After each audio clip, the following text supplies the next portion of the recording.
So take a few minutes to check in. First, your physical body. What's going on with it? Take some deep, full breaths to connect the physical body to the subtle body, the body that is the feeling body, sensing body, the energy body. What's going on in that place? Your energy level, your psychosocial adjustment or lack of thereof. Maybe I'm all psycho, but no social.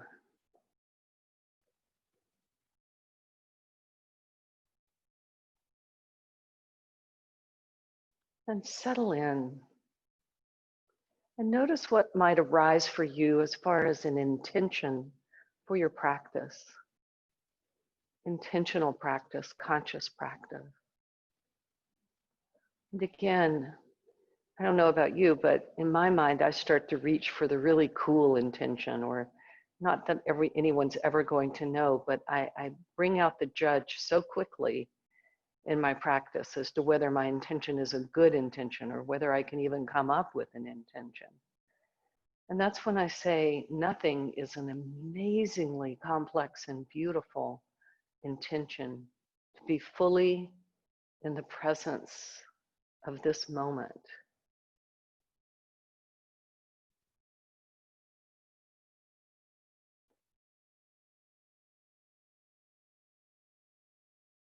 And then notice, do you tend to have similar intentions? Sometimes I have the same intention for multiple practices in a row.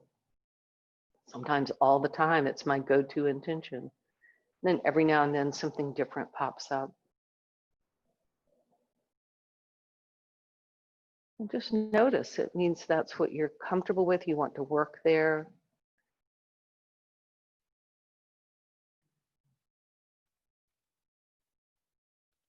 And draw the palms together in front of the heart center.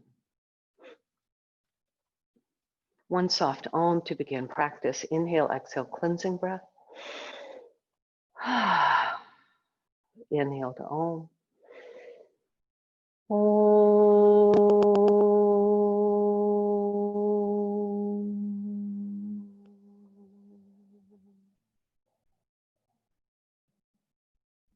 Next exhale, release your hands. Flutter your eyes open. Kapalabhati is so important, especially right now for lung health, because this virus attacks the lungs. We want the lungs to be strong and full. And so this is like exercise for the lungs. So it's the forceful exhale, like a cough, and a passive inhale.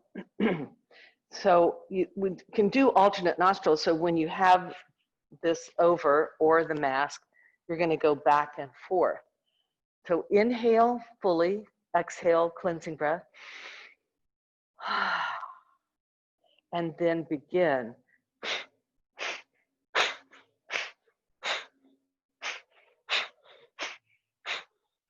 Really pump the stomach on the exhale.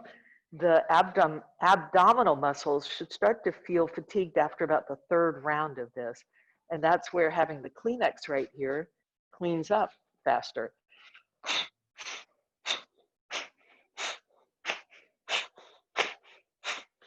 And then the next time you exhale, inhale, blow it all out. Bow forward, pull the belly up and in. Keep the exhale out as you sit up. And then slowly sip the air in. Round two. The first round's messy, and that's good. And if you're feeling like you need to blow your nose a lot, then it's working because it is a really good cleanser. Begin again. Begin. Inhale, exhale, cleansing breath. And begin.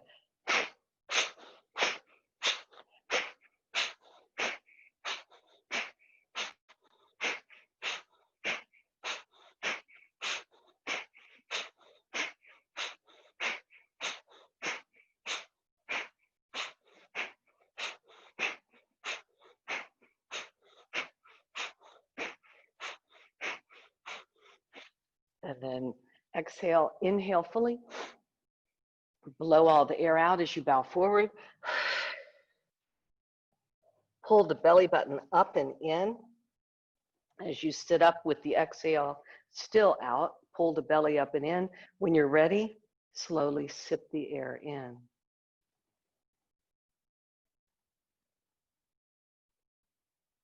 One more round. So by this round, unless you have abs of steel, I start to feel, I don't know if fatigue's the word, but I start to feel the muscles working more in the abdomen. If you're using it there, if you're keeping it up high, you won't feel the core at all. Inhale, exhale, cleansing breath, and begin.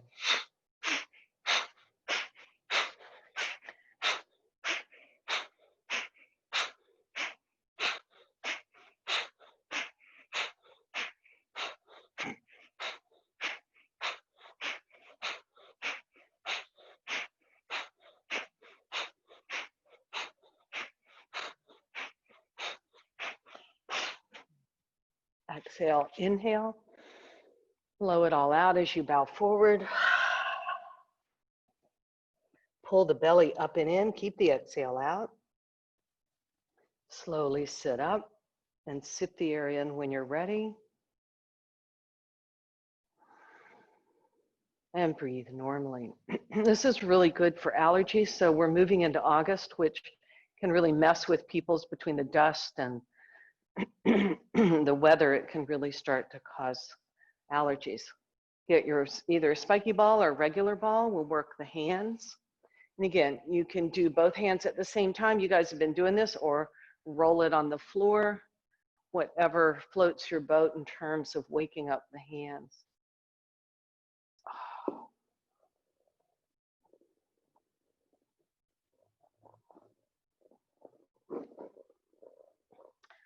So I'm inclined to do more of a deep stretch class this morning than a heavy, hard-working strength class. Partly because I did the yoga class with Hathor yesterday, and then my co-grandmother, Bibi, and I met at Aaron's pool and did water aerobics. So my hamstrings were cramping. I need a little bit of working it out. So if that works for you, we'll be there. And release. Come to hands and knees.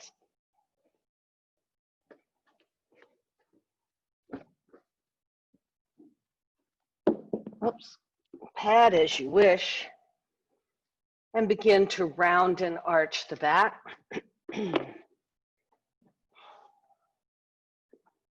Waking up the spine. Make it as big or as little. You guys have been doing this, so you know which part of this you want today.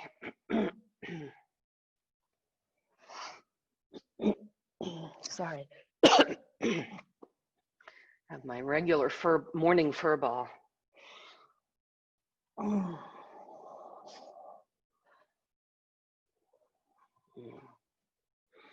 And then pause when you go back into, it's like a child's, but kind of strength posture where knees are wide apart, knees wide apart, toes touching. Fingertips walk out about outer shoulder width height. Come on, Chu, let's go.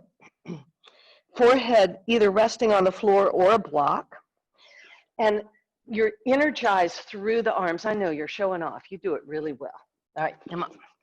And then lift your palms, lift your wrist, micro bend your elbows out to the side just a little bit. That inner rotates your forearms.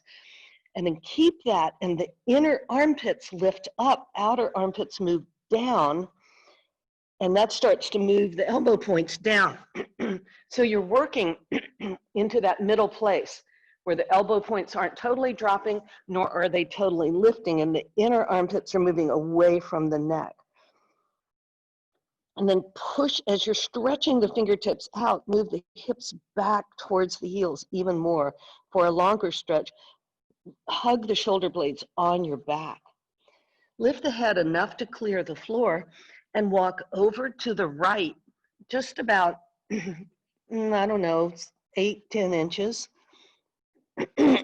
not as far as you can. Bend your right elbow, place the right hand on the floor, push into the right hand as you stretch the left fingertips way out diagonally, and the left sit bone moves closer to the left heel. I need to remember to do my morning voice exercises before I come to work this out. It's what my singer friends tell me. Oh, big stretch along the tricep, the side ribs. Oh. Inhale your way back to center. Come to strength pose here. Fingertips press into the floor. Palms lift, wrists lift, elbow points move, sort of micro bend the elbows and lift the elbow points towards the sky. At the same time, the inner armpits move up, outer armpits move down, which wants to move the elbow tips down as well. So find that little place in the middle. Next, inhale, walk over about 8 to 12 inches to the left. Bend the left elbow, plant the left hand closer to the left knee. Use the left hand to push into the earth. As you stretch the right fingertips away towards the left, the right sit bone moves closer to the right heel. Big stretch. Oh, that's tight for me today, so we're hanging here for a breath or two. Inhale your way back to center and come up. Come into an easy dog. Chewy says, I know how to be an easy dog. I'm an easy dog all the time. And walk your dog. Walkies. Chewy's already down for the nap. Pedaling the feet, stretching out the legs. And walk your hands back towards your toes. Half forward bend or full forward bend. Little bend, little straighten. Little bend, little straighten. Just to wake up the hamstrings in a kind and compassionate way. This world just needs a little more kindness, a little more compassion. So start right here in your own body. Come up halfway, hands on the hips, shrug the shoulders, lift the head of the arm bones. And next, inhale, hinge from the hips, and come to standing, rise up. Oh. Work the feet. First, pressing the ball of the foot nearest the big toe, then the base of the second toe with the ball, so you're waking up the bottom of the foot. The fascial, starting with the back fascial chain here. Oh. Ow. Did a lot of mild hiking. We'll call it 6-year-old hiking, but still, we were on our feet a lot last week. So this hurts so good. Work the inner arch and the outer arch and then shift.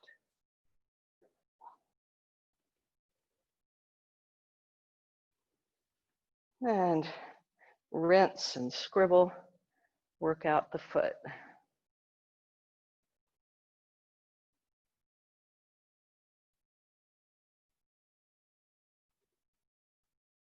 And pause. Let's pause a minute. I love noticing the difference. Especially since I tend to be someone who makes a list and just crashes through the list without stopping and saying, I finished that. Yay, move on. I just keep looking to the next thing. So this practice helps me pause, teaches me to pause in between actions, activities. Start to work the inner arch. Ooh.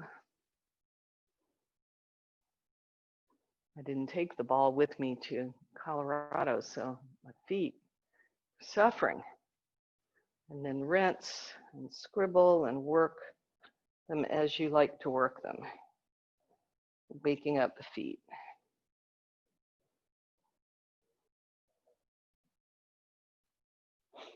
And release.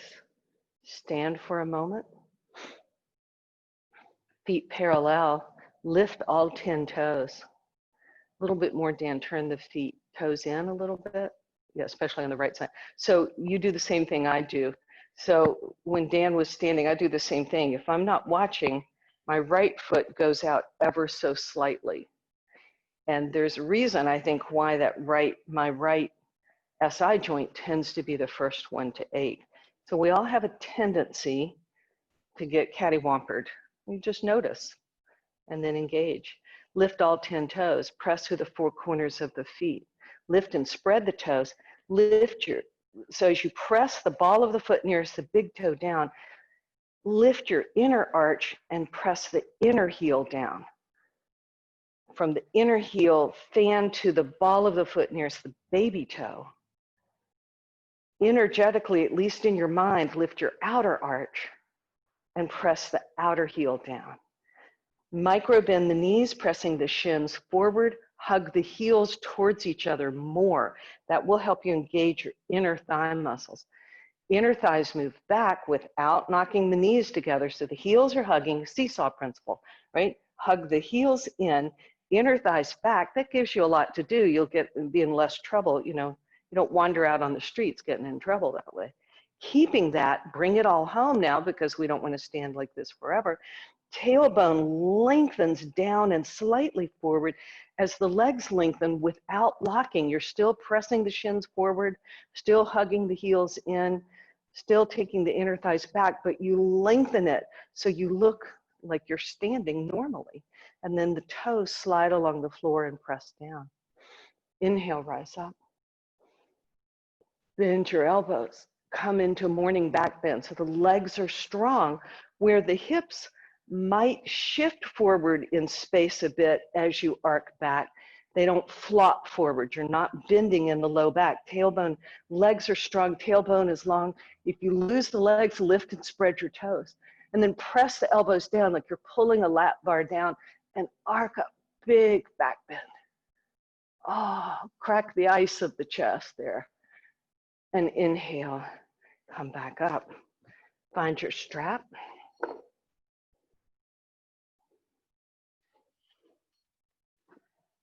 And we'll do morning back bend with the strap. So enough that you can bend the arms, but not so much that you're out. Unless your shoulders are really cranky, then give yourself the space you need. Find the Goldilocks distance. Again, legs are strong. So you build up. If we do a back bend without setting the legs, we're asking for trouble in the back. So feet are parallel, lift all 10 toes, press through the 4 corners of the feet, and then lift away. The arches are lifting away as the 4 corners are pressing down. Hug the heels towards each other, shins energetically press forward, inner thighs move back, and then the tailbone brings it all home to lengthen and strengthen, and then pull the elbows down and curl back. So you should feel it right here between the shoulders, not in the low back, nor in the neck. The legs are doing their job. You can really get some length. And then inhale, come up. Hold the strap behind, about maybe your thumbs touch, fairly close, but double wrap. Lift all 10 toes, press the 4 corners of the feet down, and bow forward.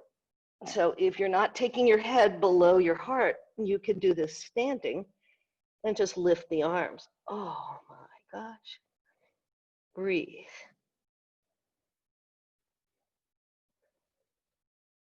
And next inhale, hinge from the hips, rise up and release. Shake off. Lose the strap. Stretch the arms up. So from the 4 corners of the feet, as much as they're pressing down, you're then rising up. It helps, you'll feel, another way to think of that is the muscles right above the kneecaps lift. So As we get older, we notice this little gravity pull here. So it's like you're trying to lift the kneecaps up, the muscles above the kneecaps up. Left hand grabs the right wrist. Pull up first, press down through the right side, and then arc over. And breathe. So you're stacked, shoulders are stacked right on top of each other, neither twisting open or twisting closed, right in the middle. And pull with the left hand as you press down, as you press down through the right foot. Right hand grabs the left, stretch up first. We know we're going over. A lot of times we're short here and we tip. You want to lengthen first, then do the action over. It's like with a back bend, it's the same thing. You want length before you start to arc the back. Play the ribs, breathe the left ribs. And then press down through the feet as you pull up to come up out of it. Release, make shoulder circles. Stretch, one cross and the other. All right, let's do the deep, I just know it as sort of a lizard lunge, Vishnamatrasana. So you may want a blanket for your knee. The knee will go down if you're up high. Have the blocks near you. And come into a downward dog in preparation. Just stretch out in the dog. So here's a little calf stretch. If you move your feet towards each other to where they touch, it's a narrow dog. It feels weird, but we won't be here long. The right foot, the toes go right on the, either big toe and the second toe go around the back of the heel and pull the heel down, the left heel down. Wow. To stretch out the left calf.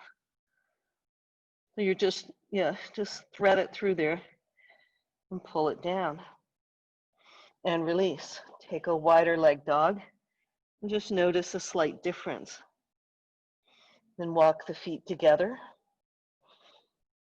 Now the other side, the left toes come behind the heel on either side, the big toe, second toe on either side of the heel, and pull it down. Squeeze with the toes and pull it down. Ooh, heart moves towards the feet. Oh. And release. All right, you can either bend the knees and step the right foot forward, or swing the right foot forward to the outside of the right hand. Lower the back knee, keep the back toes tucked. Back knee is behind the hip, not right over it, but behind the hip. The arms are on the inside. Blocks can come. Clearly got to get my hair cut. The ponytail's bugging me now. All right. First, start with the forearms high up on the highest aspect of the block. The legs are still working, so the tendency here is to untuck the toes and collapse the back leg, and that will cause you to hang too much into the back hip. So you keep the toes tucked, pull the left toes forward and push the left heel back enough that the left knee gets a little light on the floor. So it could pick up, but you're not doing it because the blocks are too high. If this is enough for you with the back long, so the idea is not to round the back, but to do more cow back than cat back. Pull the shoulder blades, hug them onto your back. Relax your fingers, relax your jaw. If you want a little bit more, turn the blocks down to middle. And just notice here then, the body will start to compensate once you go too far. You'll either drop the head and round the back and do that. You'll feel, oh, that takes some of the stretch out of it. So that's cat back. And if you do a little cow back, the sits bones are still lifting. Don't push into the hip. But the heart lifts and the shoulder blades slide on the back. Then what the body will do to compensate there is to roll to the outside edge of the front foot. Keep pressing through the four corners of the front foot. and hug the inner right knee towards the right shoulder, may or may not touch. An option here, I call this Allison's option, I like it, is to come off, sort of arc over to the left a little bit. So the blocks can either face forward, forearms can be facing forward as the foot is, or arc over to the left, and try all of these positions and just say, okay, what happens here? What will happen here for me, it may not happen for you. As soon as I arc to the left, the tendency to let go of the inner edge of the front foot is strong within me. I'll start to rock it out. So just notice what your body does to accommodate this. I'm talking a lot because I want you to stay here, or my goal is that you stay here long enough to really stretch out the hips. And if you're feeling like you're about ready to scream, just back your hips up a bit, about 1/4 inch. Just release it without rounding the back. Just pull the hips back and you'll take some of the sting out of it. Still get the advantage, but it's not, you don't want to go to a place where you can't breathe and you can't sustain it. Can always come down lower on the blocks, but some people come low, but as soon as they do low, they do cat back. So as long as you can keep cow back, then hold what you got. Oh, now as I go lower, I start to feel it in different places. The inner thigh, front thigh is really stretching here. And on your next inhale, come up, walk back, and do a runner stretch. The hip is right over the knee, not behind the knee. Flex the front foot. Use the blocks as you need to, lengthen the spine. So here again, the tendency to lock the knee and to do cat back is strong within us. So micro bend the knee a little bit, step on the gas a tiny bit, pull the baby toe side of the front foot back, and extend the heart towards the front foot. And you can come up as high on the blocks as you need. And then slowly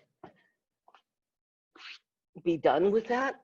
Come into dog and notice if there's a difference between the two sides. So slow stretches. Oh, they hurt so good. And then change sides, either lower both knees and haul your left foot forward, or other foot, depending on what side you are on. The knee is behind the hip. It doesn't have to be as far behind the hip as this is. It might be here, but just not straight up. Walk the arms to the inside of the front foot. Pull the blocks up to their highest aspect. Keep the back leg engaged. So the back leg is about to lift off the floor. The knee's about ready to come off the floor. That's how much work you're moving into the back leg. Front foot, the tendency is to rock to the outer edge. And actually there's a pretty good stretch there, which we'll do a little bit, but right now keep the four corners of the foot pressing down. You can turn the front foot out a tiny bit, not a lot, but you'll notice that the more I move, if you check, the more I move to putting the front foot parallel or with the long edge of the mat is pointing straight ahead, it's a little more intense. So just opening it a tiny bit. Again, the Allison adjustment, move it out at an angle, try both and see which one works for you this morning. It may be different every day, it may be the same. You'll find your favorites, but also try different ones. And if you know you're feeling your total fair share of sensation in this pose, stay here and breathe. Or if you want a tiny bit more, if you want to ratchet up the volume, start to bring the blocks down and notice what gives way. Usually the back rounds or the knee rocks out to the side. So keep holding the frame as you adjust the position.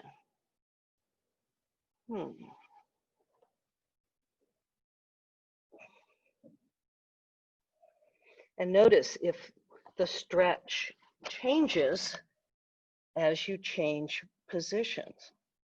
So the back of the neck is long. You're neither lifting the chin nor dropping the chin. It's another way of saying that is head, neck, spine, neutral, as though we understand all of that. Back leg is still working. If you hang in the back hip, all you're doing is pushing the head of the femur, the thigh bone, forward. And you want to move the head of the thigh bone back, which is why we take the inner thighs back and apart to keep the thigh bone towards the back side of the hip socket. Oh, I didn't time the first side. Anybody have an idea? It's feeling almost about right. Give it a few more seconds. And breathe. Come to a place where you can sustain it without gripping the hands or clenching the back teeth. And if you go down lower for a few seconds and decide, okay, this isn't fun, just bring it up a notch, or slightly back your hips up just a smidge, and that will take some of the pinch out of it. Ooh, and then come to the runner stretch. So again, the hip is right over the back knee. Front foot is flexed. You're stepping on the gas with the big toe ball of the foot, baby toe side. The tendency here is to sickle, to drop the baby toe towards the mat. Pull it back towards your outer hip as you step on the gas. Then lengthen the spine. You're light on the fingertips, may or may not be on the floor. If the fingertips are on the floor, but you're rounding the back, again, you've lost that love and feeling. So we bring it back. Sits bones are moving back and wide apart. Isometrically drag your front heel forward and backward and your back knee forward. So you're scissoring the legs and step on the gas a little bit. Don't forget the left baby toe, pull it back. And stretch the heart towards the toes.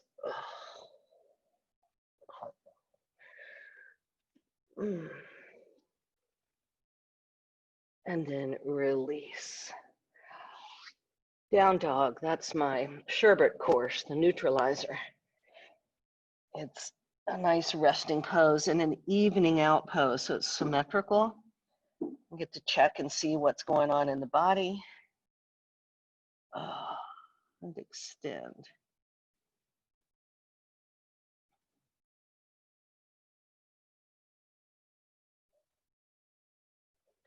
Next, exhale, lower down. So we'll do a series of stretches on the floor with your strap. You can have blocks near you. You may or may not use them.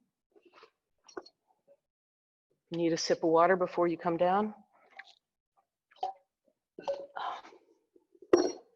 And turn to lie on your back. Oh my gosh, early Shavasana? No, it's evil to say that at this point in class. All right, just lie on the back for a moment. Knees bent, feet on the floor. And notice how the back is touching the floor. Start with the hips, how the sacrum is touching the floor. Are you more weighted on one side than the other? That's not uncommon to put more weight on the other one. And again, just noticing the urge is to fix. And if you adjust, that's no big deal, but just notice that urge to fix once you notice. And see if you can just notice for a little while longer and then maybe adjust. And then notice, does it feel like one side of the side ribs is closer to the floor than the other? You want to tilt the hips so the back waist comes off the floor slightly. And then notice, for example, right now, I don't know if it is physically, but it feels like my right side is tipping, my right ribs are tipping closer to the floor. It may or may not happen, but it feels like it's collapsing a slight bit. So I'm going to pull down with the left side of the ribs a tiny bit more. If you're not feeling that, it means then you're even. Robot your arms, bend the elbows, fingertips to the ceiling, palms facing each other.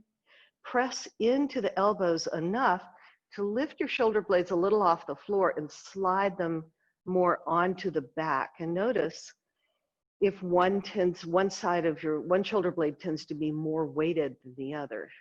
Usually it is before I move the shoulder blades together. Once I move the shoulder blades a little more onto the back, then it becomes a little more even.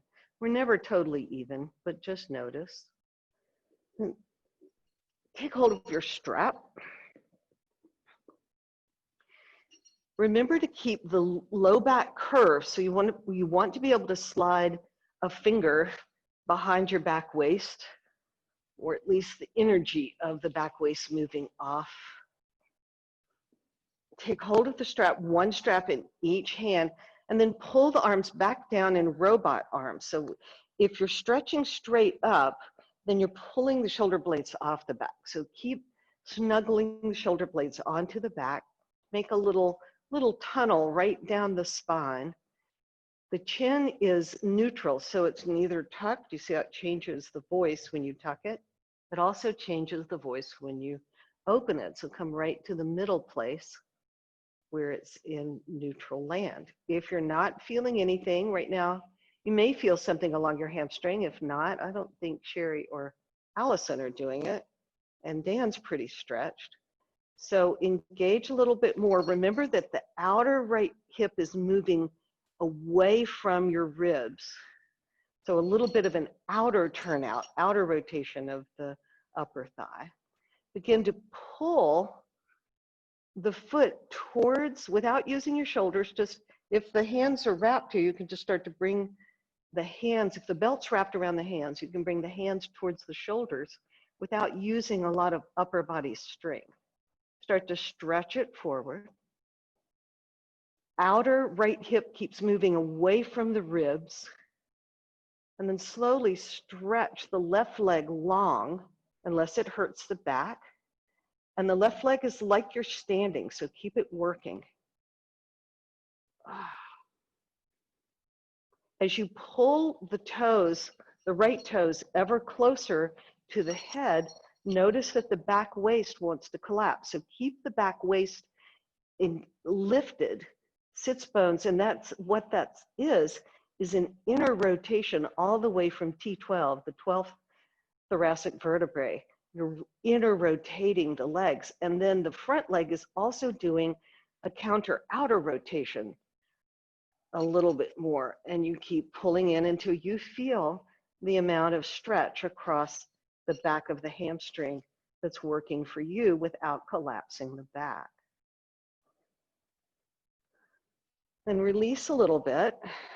You can bend the left knee again for stability. The knee stays straight up and down. Don't let it get wobbly. Take both straps into the right leg, the same leg that's lifted. So Dan, in this case, your left leg is lifted. So both straps are in your left hand, right? And again, not to reach up. So Dan, see how you're reaching up? Slide down so the elbow's on the ground. There you go. That helps you puff the chest out. Now, outer rotate the right leg or the lifted leg, and then inner rotate. Outer, right from the hip socket.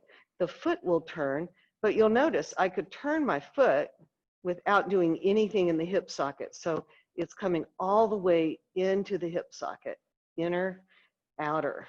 We want to keep our hips all the way through this little journey if we can. I mean, it's wonderful that there is hip replacement, but if we lubricate them, keep them worked, we have a better chance of keeping them. Start to lower the right leg a little bit to the right, not far, and notice, as soon as you go a little bit, you start to do a couple of things, and you may do some of these or all of these or none of these. But as I start to take my lifted leg, in this case the right leg, out to the right side of my back waist starts to come closer to the floor. So weight, and the left sacrum gets lighter. So weight the left sacrum down. Also what happens is the left knee wants to wing out. It's not wrong, but for today, we're trying to keep it straight because you have to use more core work. If I wing it out, I can release the core. But if the left knee is straight up to the ceiling, then I have to pull back with my inner left belly has to pull back. And then maybe the leg comes down a tiny bit more, but notice, am I winging out? Have I lost the connection? Am I too heavy on the lifted leg side, the extended leg side? Oh, and then inhale, bring it back to center. Oh, now I'm tangled. Change hands. So the opposite hand has the strap. And here's the deal. I'm going to turn and face, but I think you guys know this well enough. You push down into the bent leg, lift your hips and bump them over to the right. In your case, Dan, because you changed legs, you bump to the, you'll reverse my directions, you'll change to the left. And roll all the way over onto your side, but the leg does not come to the floor. Keep it right out of the hip. Here's where you can put a block. Right, or a chair, if you've got a chair, or if you're near a wall, you can push the leg into the wall. That's my favorite, where it feels really good. And then bend the left elbow, press into the elbow and shift your shoulder blade over to the left so the other shoulder blade comes more to the floor. Now you're in a cross twist. You can stay here. If you want more fun, Dan, all of this is reversed for you because I didn't notice that you started with the left leg. But the bent leg, the opposite arm reaches down for your bottom leg. In this case, my right hand to the left foot. Oh. And then turn the heart towards the right, towards the bent leg foot. Oh. And breathe.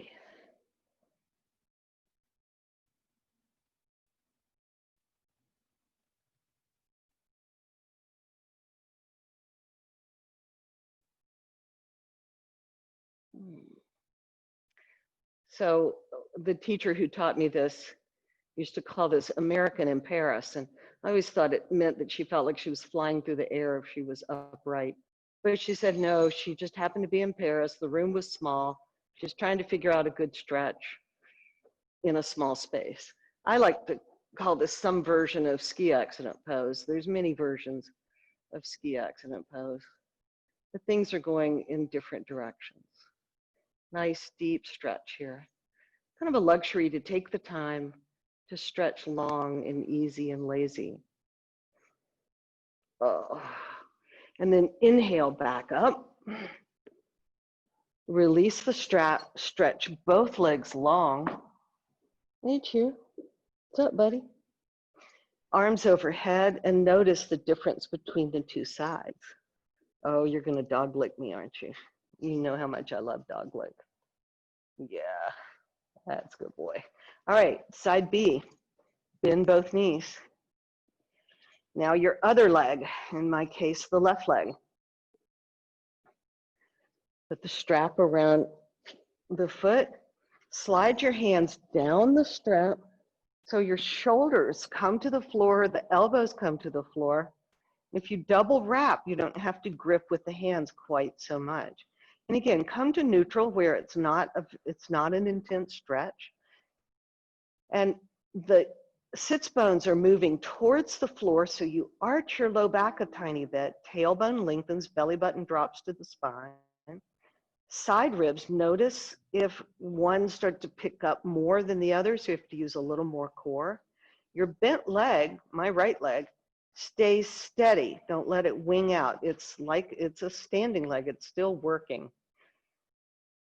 The shoulder blades, press into your elbows and snuggle your shoulder blades underneath you to lift your heart. Puff your chest out a bit. Center back of the head presses into the earth so the chin is neutral, neither tucked nor lifted. And now as the outer left hip crease now is moving away from the ribs, start to pull the left toes towards the head. And as you do this, be careful that you don't collapse in the low back. So you still keep, so in other words, if I collapse the low back, I can pull the leg in a lot. It constrains my movement a bit to keep the low back arch slightly. It's a natural low back curve. And then the side ribs are moving towards the floor evenly. And then pull the leg. It's a deeper, safer stretch. You can keep the right leg bent, or you can straighten it with the inner edge of the upper thigh moving towards the floor faster. flex through the foot. If you have a wall to press in, it's wonderful. Notice the tendency to puff the low ribs out. So the chest is puffing out, but not the low ribs. So this is where we connect xiphoid to tailbone. Tailbone lifts up to the xiphoid process. Xiphoid moves down to the tailbone. Another way of saying that is to pull the side ribs down towards the floor without flattening the back. But get as much stretch in the hamstring as you want right now. It doesn't have to be a killer stretch, just a nice stretch. Killer stretches are unsustainable. You can stretch it for a nanosecond and then you have to pull out of it. So if you find yourself popping in and out of the stretch, you just back off the stretch a bit and hold there. On your next inhale, take both straps into your left hand or the lifted leg side. Elbows bent. So again, if you stretch the arm up towards the foot, you're pulling the left shoulder blade off the floor. So come into half robot or full robot arms, but definitely the one holding the strap is in a robot arm. Just do a little inner and outer rotation. It's like you're working the thigh bone into the hip socket, in and out. It's from the thigh bone, not the foot moves, but the foot's not the mover, it's the follower. You can also bend the right leg if that helps. It can be a bit straining to keep the right leg straight, but inner, outer. Next time it's turned out, keep it there and begin to lower it a little bit to the left, just a few inches, and notice a couple of things happen. The right side or the bent leg side sacrum gets light, so you've got to pull the low belly back towards the lighter side of your hip and keep, yes, you can even it out by dropping the right knee out to the side. The problem is you lose the core. So keep the knee straight up, pull the inner belly back to weight your right side of your sacrum and take the leg out, maybe a tiny bit more, and just notice what happens. The back waist side, my left side moves more to the floor. So I have to work a little harder to keep the low back curve.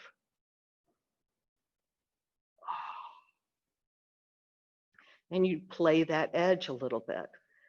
How far can you stretch it? Once it goes out to the side, it doesn't have to go too far. Then start to pull the toes towards your left ear, towards whatever leg is up. So I'm pulling it towards my shoulder now. Again, watch the standing leg. It gets wonky, we forget about it, it does weird things, but the sole of the foot's on the floor. That helps you stay steady. Then inhale back to center. Inner rotate from the hip socket.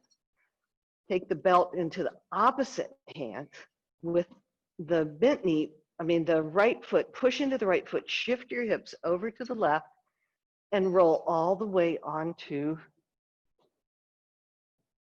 your right side. Can put a block, or if you've got a chair at home, or if you can push the foot into the wall or the edge of the bed, the bottom leg stays bent. In this case, my right leg stays bent, and relax your shoulders down. So Dan, if you hold the strap, yes, in your left arm, but stretch you've got your right arm, left arm still in robot, just stretch it down so it's relaxed. The hand holding the strap, relax that one. But hold the strap. But stretch the arm out towards your foot, like you're trying to hold onto your foot. Yeah, you've got a lot of tension in your upper body. And then if you push into your right elbow, you can start to move the other shoulder blade, the left shoulder blade, back to the floor. For a deep twist. The left arm just stretches out and relaxes. So you come to a place where you do have to engage muscularly to some degree, but you don't want to over effort. If you're huffing and puffing, you're just working harder than you have to. So conserve, husband your resources. It's a really old term. I was an English major in college, so probably came from some sort of Shakespearean thing. To husband your resources is to conserve your resources. And if you've got to take hold of, oh, the leg that's lying there doing nothing, my right leg with the left arm, both shoulder blades on the floor. The heart is moving towards the left, the ribs are moving to the left, as the leg, the straight leg, your left leg, and your low belly are moving to the right. So you're wringing out like a washcloth. And if you're in an unsustainable place, you've got to back off a little bit, not to lose alignment, but just to lose some of the extension. If you want more, keep walking your bent knee back towards the back body side of your body.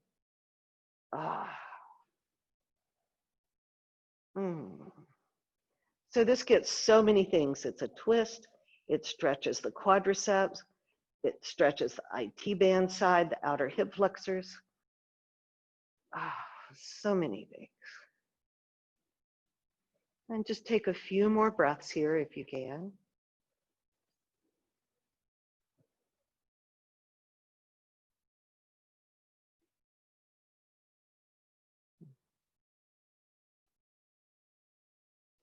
And on your next inhale, come out of it. Loose the strap, stretch both legs, both arms long on the floor. Oh, big stretch. Draw your knees in towards your chest. Pull the knees in close. If it's comfortable for the neck, you can lift the head just for a moment or two, and then exhale it back down. And the knees come away from the chest, so the thigh bones are straight up and down, and the fingertips are just on the top of your kneecaps. Shoulder blades under the back again, low back curve. And then begin to stir the pot. So with your fingertips on your knees, you're just making little circles in the hip socket one way, and then the other. So the knees come together and apart, together and apart.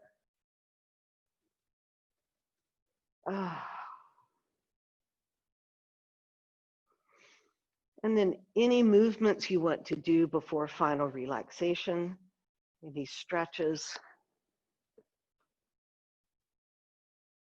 Move some blankets or blocks under your knees if you want them. Any sort of support. So let me get the lights out of your eyes. Sorry, Dan, I should have done that a long time ago.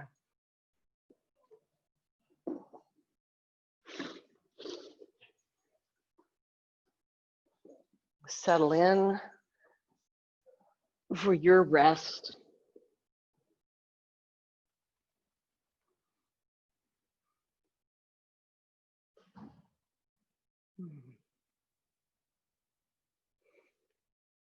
And allow the bones to be heavy, to sink. I like the image of the stone sinking. So one of the things the 6-year-old granddaughter and she liked doing was throwing rocks into the brook. She liked that plop sound and how they just dropped all the way to the bottom.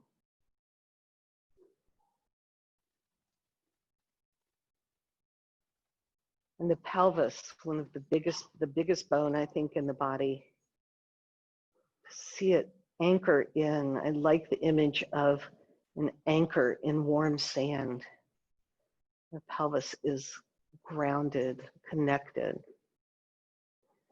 And then the low belly, the organs are soft. Release any tension. While the low back is slightly curved, the side ribs are slightly arched. The side ribs move down towards the floor gently. Snuggle the shoulder blades on the back to slightly lift the heart. Press the center back of your skull lightly into the earth to recover the natural curve of the neck. The chin slightly lifts. Swallow to soften the throat. Part the back teeth slightly, part the lips slightly. The tongue is soft in the mouth, the upper palate softens back and down. Ears and temples soften.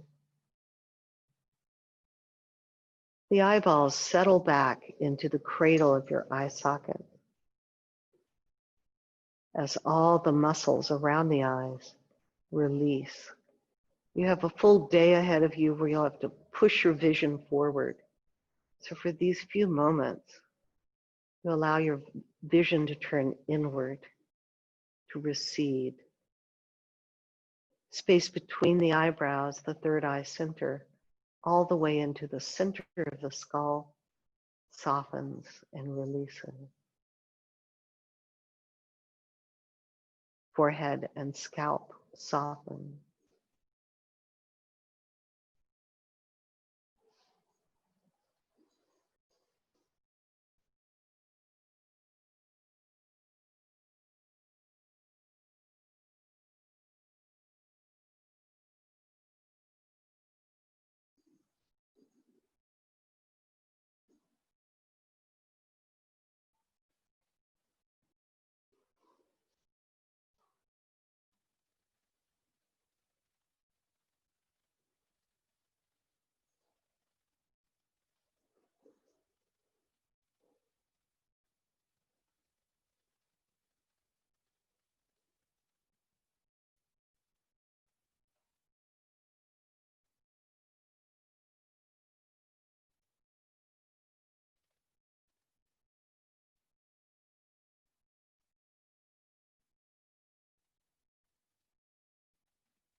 Begin to deepen your breath.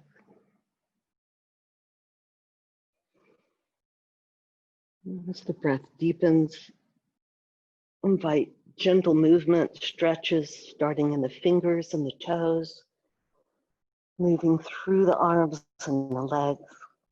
Move the head side to side, yawn if you've got a yawn in you, move the jaw, stretch the muscles in the face. And then as you're ready, bend your knees and roll to your side and rest there. Support your head as you need to. Just take these few precious moments of being here, now, in this moment. Not worried about your to-do list. Just being fully present in this moment.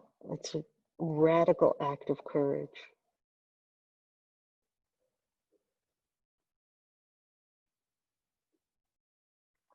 Rolling a little more towards the floor, use the strength of your arms to press yourself up to a seated position. And sit well.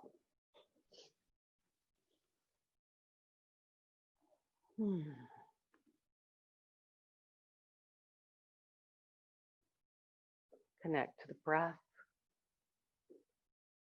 And again, as we did at the beginning, scan the physical body. Notice anything's changed. And scan the subtle body, your energy body, your psychosocial body, or maybe just the psycho body. It may be just as psycho as it was. It just may be a tiny bit happier. At least mine is. Draw your palms together in front of the heart center. Namaste. Thank you, guys.